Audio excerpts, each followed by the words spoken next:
All right. Okay. Thank you so much. So we're here with Dr. Michael Snyder. So great to meet you. Dr. Snyder is a chair of the Department of Genetics at Stanford University, and he's a leading voice in precision health and personalized medicine. He is known for pioneering continuous, deep biological monitoring, including tracking his own molecular data and detecting early signs of type 2 diabetes before standard tests. He is the author of Genomics and Personalized Medicine: What Everyone Needs to Know. His work is helping bring earlier, more individualized detection of disease into clinical practice. Thank you so much. Very excited to hear from you, Dr. Snyder. Okay, well, it really is a pleasure to be here. First of all, I apologize for sitting down. I actually lifted some logs that were a little bit too heavy 2 weeks ago. So anyway, I've crunched my back a little bit. But anyway, it is a pleasure to be here and tell you about at least some of the work that we're up to. I'll start with what motivates us, which is that we think the healthcare system is broken. Just out of curiosity, how many of you have been wronged by the healthcare system over the years? Yeah. That's all? Oh, not everyone, huh? Some of you are too young, probably. But yeah, there are many ways in which it needs to be fixed. I'm sure some of the speakers you heard this morning will give you their opinions. We think the biggest problem is that we're very focused on sick care rather than health care, and the consequences, we tend to keep people alive rather than healthy. But even when we practice health care, it's a pretty antiquated process when you think about it. People typically get in a car, always at an inconvenient time, to travel to a physician's office. When they arrive, the office hasn't changed that much over the last, say, 40 years or so. There are some new gadgets, but compare that to dentistry, where you can get same-day crowns and diagnostics that have just moved at lightning speed. Medicine has moved, but it just seems to move a lot slower. When you're in the physician's office, they'll draw blood, and from all that blood and time you're there, they actually don't make all that many measurements. And then from those measurements, they treat you based on population averages. So our lab's been focused on trying to change all of these steps. I'm going to focus on just one domain, although after listening to this morning's discussion, I'll just throw out one comment. We just published a study 2 weeks ago. We do very, very deep data dives on people, including the latest study was we profiled people from around the world, and we did find that South Asians living in the US have a younger biological age than South Asians still in South Asia. So moving here does give some health benefits here. And there's a lot of other fun things. The South Asians actually expose more pathogens actually than other ethnic groups, it turns, regardless of where they're now living. Anyway, those are just fun things, and talk about that at lunch or something. Anyway, what I did want to focus today is on diabetes. That is the theme of this morning's session. And I'm sure you're all aware of this. I'm going to give it from the US perspective, not necessarily South Asian, which is we have a diabetes endemic that's worse than the COVID pandemic, in that 11.6% of people are diabetic and 20% don't know it. And 80% of people are pre-diabetic, and something like 85% of those don't know it. Yet most of them will become diabetic. And so we think we need to do something about that. And I'm a big believer in keeping people healthy versus treating them once they get ill. And we think that these new monitors, continuous glucose monitors, are very, very powerful for actually changing behavior. And so I don't know, how many of you worn a CGM here? Wow, this is an enlightened crowd. This is amazing, right? You don't usually see this. In fact, I just gave a talk to a room of about 250 people, and only one person raised their hand. That was in Toronto. It's kind of interesting. Anyway, I'll tell you about our experience with these, which is that they had come out originally, as you may know, for insulin-dependent type 1 and type 2 diabetics. And we just started putting, because we're in the health monitoring, we put them on so-called normal people with normal glycemic control, as well as pre-diabetics. And we discovered that some normal people are, in fact, quite good in their glucose control. Oh, just in case you don't know, you put these on as a patch on your arm. They measure glucose every 5 minutes. And so some people are normal, do have good glucose control, Some are moderate glucose spikers and some are severe spikers, just as bad as diabetics, but they didn't know it. We think it has to do with how they're diabetic. I'll talk about that in a minute. And so we went on to actually classify people into what we call glucotypes based on their spiking in glucose levels.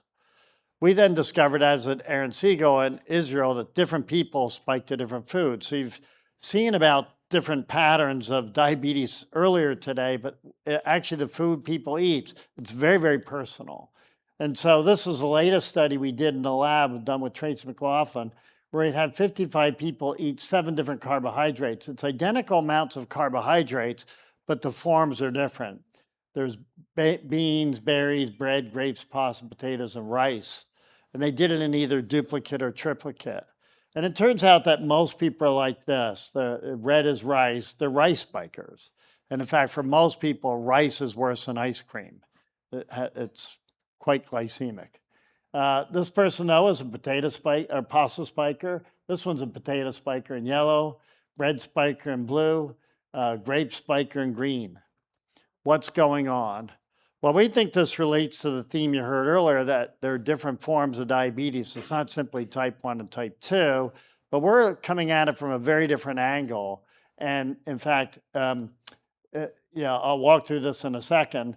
But the bottom line is that, there are many organ systems, your pancreas, which makes insulin, your liver, your muscle, your intestine, even your brain is a major glucose consumer. And on top of that, there are many signaling pathways as well. There's insulin, comes from the pancreas. There's glucagon, also from the pancreas. GLPs, these are the incretins or, well, GLPs you probably have all heard of these days. I won't ask how many you're on there. You probably will raise your hand again. I'm on them as well, actually. So, and I'll explain. I'm actually a type 2 diabetic. We'll get into that.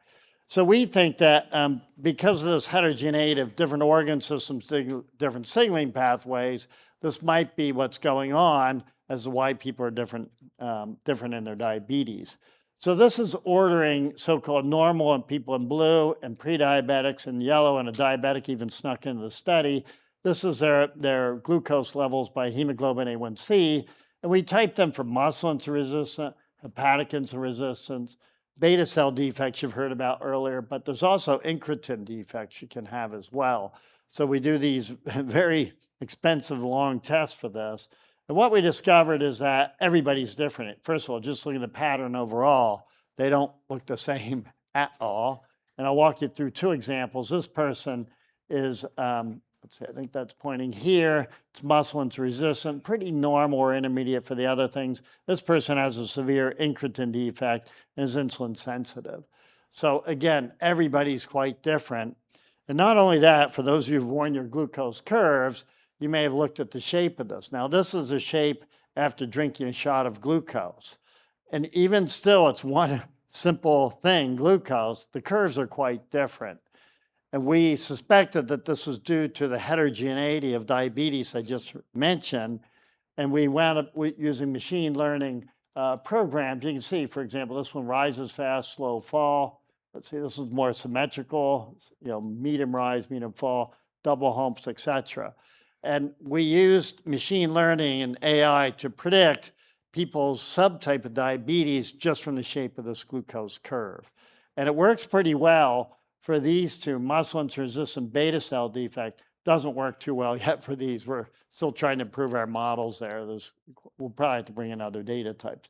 But nonetheless, it does work. And what that means is that instead of taking many, many hours to do these tests and thousands of dollars, you can now do this for basically a $50 CGM you can buy and drinking a shot of glucose. So we think that we'll now be able to subtype people very, very inexpensively at home with these CGMs. So what? Why do I care about my subtype? Well, that determines the foods you'll spike to. So for example, if you're muscle insulin resistant, you'll be a potato spiker and a pasta, the one in gray here, but not if you're insulin sensitive. And if you have a beta cell defect, you'll also be a potato spiker. So there's still more to sort out here, but we're trying to match the foods with your subtypes. Not only that, you probably heard you should eat your salad before your French fries. And that generally is true, but that also depends on your subtype. So for example, we had the same people either eat egg whites, which is protein, fiber, pea fiber in this case, or cream, not ice cream, but cream, which is fat basically, 10 minutes before they ate their white rice, which I mentioned actually does spike most people. And incidentally, East Asians spike much more to rice than non-Asians. Another group discovered that first, and we confirmed it in the study. So it's, yeah, so I don't understand the basis of that. I think it's quite intriguing. Nonetheless, back on this mitigating spikes by pre-eating, well, it turns out if you're normal, you can actually suppress your rice spikes with fiber and protein and a little bit with fat. And the same is true if your muscle is resistant. But if you have a, if you're normal, but if your muscle is resistant or have a beta cell defect, it doesn't work, meaning you don't mitigate those spikes. And we still have a lot more variables we're working out to try and work all the rules out for this, for what foods and conditions will spike which conditions. We've taken this one step further. We've had the same people wearing a CGM, a smartwatch, so we can track their activity. They're doing food logging and such, and they're subtyped. And so what we're trying to do is actually correlate what people do as well as when they do it with its effect on their glucose and other actually biological parameters. And once again, you can use AI, and I'll just show you two simple examples here. So this is glucose levels by hemoglobin A1C. Some of this is well known. If you eat your big meal first thing in the morning, you have lower glucose than if you eat it late at night. If you eat starchy vegetables, higher glucose, but fruits, lower glucose. Most people don't sleep enough. You heard that mentioned earlier. If you sleep longer, you'll actually have lower glucose. And there's other things up here too. If you're muscle insulin resistant, you get more benefit for exercise if you do it in the morning, whereas if you're insulin sensitive, exercise is better in the afternoon. So we can, again, start matching behaviors with timing and what people do. We can also take this to look at its effect on subtypes. So if you're muscle insulin resistant, exercise actually improves that. More exercise lowers that. And similar for other things as well. And it turns out if you're a beta cell defect, it does have an effect, but it's not as good. Now, I am actually a type 2 diabetic. You may not guess that. It's not unlike a lot of South Asians, actually. And took me a while, but I finally figured out I was a beta cell defect as opposed to muscle insulin resistant. I was barking up the wrong tree. Nobody ever looks at what tree you're actually looking at, to be quite honest. But anyway, so I used to be a runner, pretty regular runner, but my glucose kept creeping up. So I shifted from running to weightlifting. I do whole body MRIs so I could quantify this. I gained 10 pounds of muscle mass and it had zero effect on my glucose. And that's because I'm a beta cell defect, right? It doesn't matter how much muscle I have. It's not going to help insulin get out of my pancreas. So knowing your subtype we think is important. It also turns out I'm a metformin non-responder, but actually respond well to these Prandtl derivatives. They're things that promote insulin release from the pancreas. And I actually respond very well. And these days I'm on GLPs like possibly half of you. And it works really, really well for controlling my diabetes. Now, in my case, it's causing weight loss, which I'm trying not to do. I don't want to lose any more weight. And it does cause muscle mass loss. We've quantified that as well. So anyway, but it's helped my glucose a lot. I went from 8.5 or actually 8.4 to 5.7 actually, just by going on GLPs. And these days I use combinations of things. For other reasons. So I'm always playing with my control. So anyway, you get the idea out of this. So your subtype determines what foods you should eat, what foods will mitigate your foods that spike you, as well as the drugs you should take. Now, we've gone on. I won't spend much time. I forgot to tell you, I'm conflicted in everything I'm telling you because we spin off lots of companies. This company, January AI, basically, you wear a CGM. These days, they can predict your glucose without a CGM. And then they learn from, if you are wearing a CGM, and they'll tell you what foods to eat and not eat. It actually works pretty well for Indian foods, we discovered. Even when tested in India, there's a company I'm affiliated with that's actually running, using their their food logging. It's a visual app. Anyway, it works pretty well. And people who do their program, they'll teach you things like, if you are going to eat something that spikes you, do a brisk 15-minute walk. You may know that already, but if you don't, highly recommend it. It works really well. Maybe I'm not necessarily recommending this, but wine will suppress your glucose spikes. I'm not recommending drinking wine for morning, lunch, and dinner.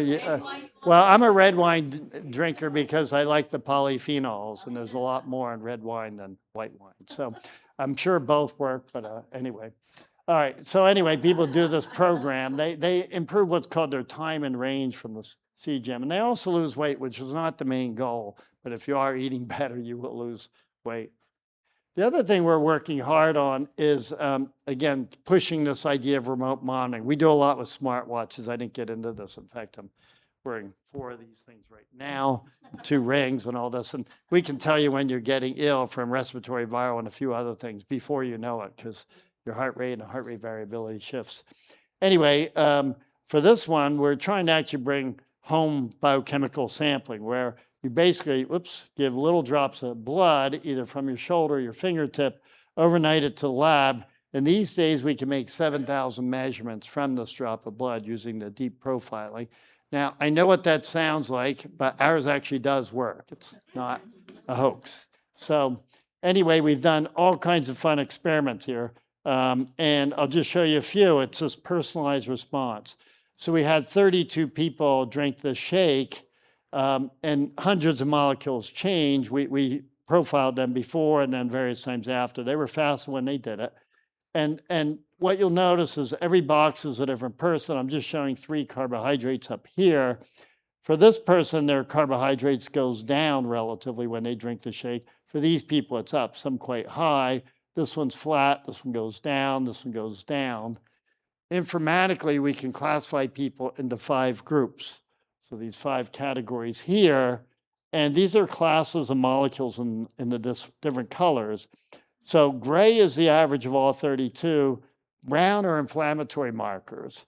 For this group of people, their inflammatory markers goes down when they drink the shake. For this group of people, goes up. Same with that one. Same shake, pro-inflammatory on some, anti-inflammatory on others. 10% of people in the US have irritable bowel syndrome. Most have no idea what's causing it, but we could actually measure it with this kind of assay. So this sort of thing we're doing now, we're trying to develop other technologies for that as well. This is what I call the ultimate experiment. This is one person who gave basically one of these microsamples every hour for 7 straight days during waking hours. And the idea, once again, is to correlate what they do and when they do it with their both physiological and biochemical responses. And so what you find is that there are essentially thousands of associations between, say, people's heart rate, glucose, and activity steps. These are cytokines, so immune markers. These are lipids, and these are metabolites. You find all kinds of fun stuff. And there are things you already know. You can see that insulin C-peptide goes up after glucose, as we expect. But we can quantify this, which is nice in this person. And then here's a fun one, too. Alpha-synuclein, which is involved in dementia and Parkinson's, also shows an interesting pattern. We think it correlates with stress. And so the hypothesis is that if we could get people to control these spikes and reduce them, perhaps they could actually push off getting dementia and Parkinson's by a behavioral modification program. At least, I'm not saying it's going to cure them, but hopefully it would help them. So one question I get asked a lot is, the stuff we do is super expensive, not the CGM, that'll get very cheap, but mostly omics profiling. And so how are we going to get that out to the masses? Well, the way we do this is Silicon Valley, so we form companies. So we formed 18 over the years. The ones in boxes spin off from the health monitoring work I told you about. I want to tell you about this one. This is the microsampling company that gives little drops of blood. You take the test at home, you give the samples at home, mail it in, and they'll measure 650 metabolites spanning 20 wellness categories. Now, these categories are basically things like oxidative stress, inflammation, longevity, bone health, heart health, not shown here. But there are things, and the markers they use, they are scientifically validated. They're just not the typical ones you'd use in a clinic. And usually there's multiple markers tracking these things. And this one's pretty fun. We do a lot in aging, as you may have guessed from an earlier comment, and we can actually look at people's biological age, which is not necessarily the same as your chronological age. So as an example, this person is 53 in their biological age, but their age in terms of years on the planet is 51. And if you break it into the various categories, we call these ageotypes. You can see their inflammation's not bad, a little bit younger for their age. Metabolic age a touch older, but their heart age is a lot older based on a number of markers. So you can actually, again, break this down. And of course, what they do is they use your data and any information you give it, as well as scientific data, and they use AI to basically make very specific recommendations. So not just exercise more, eat better, but you should eat these things that will help your heart health or your inflammation or what have you. Some of the things are things I've never heard of, but 95% of people who do take the test do improve their markers. I'm not saying they get younger, but they certainly improve their metabolic markers, which we think is important. So where is all this going? Well, I think we will hit a world where we're doing remote monitoring with wearables like CGMs, as well as I hope giving biochemical samples at home. So people really do monitor themselves a lot more frequently instead of just showing up at the doctor every 2 years once they're sick. So we could practice in principle of true healthcare. So what I told you about then, a CGM identifies glucose dysregulation that will be missed by traditional approaches. People do spike to different foods, and we can subtype that. And the remote microsampling, we think, has the potential to really also make a lot of measurements that will keep people healthy. This is my lab, an amazing group of people. These are the ones who did the CGM. These did a lot of the microsampling. These did a lot with, started the wearable work. And this is my long-term collaborator on the glucose work. And I think I saved a little time, I hope, for questions. Thanks. Dr.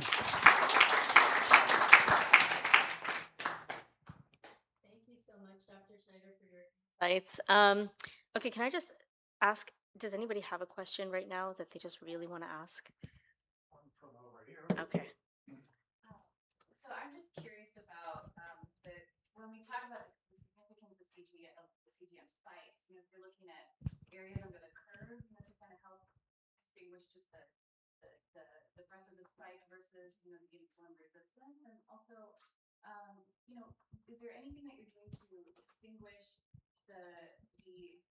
just because something has a spike, a food might be healthy, independent of whether it causes a spike. And so, for example, beans have like a second pass effect, right? So they might have a high spike now, but then the next meal you might have a lower response. So I'm curious if that's Yeah, you're raising a lot of great points. So we think the area under the curve is more important. Fruit spikes are usually very transient. And if you actually do any strength training, which I'm a big believer on, it's unfortunately probably, well, it's not exactly how I hurt my back. But anyway, that'll also break down your glycogen and cause a spike. But that's still good for you because you're causing controlled inflammation, which actually help you build muscle mass, which is useful. So it is true not all spikes are necessarily bad, but these long, prolonged ones are probably not so good. So we think area under the curve is more important than the magnitude of the spike, although people aren't necessarily looking at that. A lot of people use something called time and range, where they make these assessments about what your range of glucose should be, and then which is sort of an area under the curve kind of metric. So we think that's it certainly correlates better with certain things. And I will say that the spiking, the amount of the time in range is very associated with hemoglobin A1C, but also these spikes are correlated with cardiovascular events, which are independent of diabetes. You can see this. So getting excessive spiking, we think of the prolonged kind, is not healthy in the long run. Yeah, I don't. Do you want me to call folks? What is considered prolonged? Like, what does that mean? Oh, I don't know. For the moment, just use area under the curve if you're comfortable with that, or time and range. There's a lot of, it's a little more complicated. People worry a lot about, and I don't know if this is true in South Asian populations, but hypoglycemia.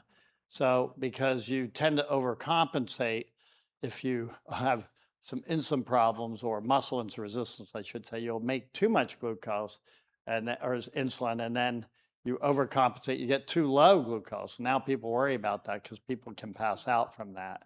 In some cases, can be lethal. Thank you. Yeah. I think we'll take one more question. There's a follow-up, right? There's so many. Well, we should probably give someone else a chance in fairness, but I'll be around for at least part of lunch. My question, Dr. Snyder, is one of the criticisms of the healthcare system is that we don't have a quarterback. Nobody sees the full picture. And I think what you have is amazing data, multiple. Who is going to, like, am I my own quarterback as I get these new sources of data that I'm not familiar with? Yeah, I think we need two quarterbacks. Everyone should be their own quarterback because you have more time to spend on your health than any physician ever will. And so we need mechanisms to pull these data into people. We built some platforms. They're not in, we're trying to work, the concierge services are picking up on this much, much faster than common healthcare systems are. And I think they'll be the ones that have these integrated platforms. Time and range should be an obvious thing that feeds right in. I'm a believer that when you're rolling a new health plan, you should be given a CGM because you'll manage your glucose better. So we need all kinds of ways to change the system to make it much more compatible with keeping people healthy. But your physician should get to see this too, I think, although it's up to you to share it with them. And they presumably would use it better. I'll tell you, a resting heart rate taken first thing in the morning from a smartwatch, way more accurate than what you'll get in a physician's office, which is always elevated for most, well, for nearly all people. One more? Okay, one more question. Okay. I know, it's a lot of It's okay, we'll be late. Okay, So all right. this is Sorry, guys. so Mike, One more celebration. great talk, Mike. I think it was last year you published a pretty well received paper about periods of life that people go through where there are shifts in our metabolism. You identified two ranges of ages that this happens. Has that been looked at in South Asians, or is that something you're going to be looking at down the road? We are looking at it, yeah, and it's being revisited. Someone actually is raising a criticism with that study that actually, and they're partly right, but we've looked at data. I think those periods are still there, but we are breaking it down by populations, and we certainly know East Asians have those period, at least the peak at around the early 40s. So what Raj is referring to, we saw a peak in early 40s and 60s. And so that it does exist in East Asians. I don't know about South Asians yet, where we're trying to find that there just aren't as many good studies out there, unfortunately. And you've heard that 5 times today already. So I think we need more of these. That's why I certainly like the first talk. So, Dr. Snyder, you brought up longevity, and lots of people in this room think very much about longevity and leading the healthy lives, way into old age. And it's going to resonate with everyone. But is there an agreed measure for longevity? How do you define or measure it, So Yeah, well, far- there is the measurements tend to be for illness rather than for health. And so there's an ARP-H grant, which we were fortunate to get in conjunction with a number of other groups that actually is trying to build a score called intrinsic capacity score. And they've broken this into 5 areas: cognition, locomotion, vitality, which is a very large bucket, sensory, and what's the other one? Psychological health. So depression, things like that. So we've been trying to use a lot of data where people have been scoring measures that should reflect those 5 categories and building a score. See, one problem with the healthcare system is you can't get reimbursed for anything healthy because it doesn't have an ICD code, which is always tailored to illness. So that's why there's this big push to set up a score for health, so that if you do a test for health, you could get reimbursed for it. And if you make a drug for health, like GLPs, a lot of people like the idea these may actually be longevity drugs. How do you prove that? You need scores, quantitative measures for that. And there's a big push for that sort of thing. Yeah, so I think that there's a lot of active interest in that, not just in this room, but around the world, actually, especially in the US. Thank you so much. All right, thank you,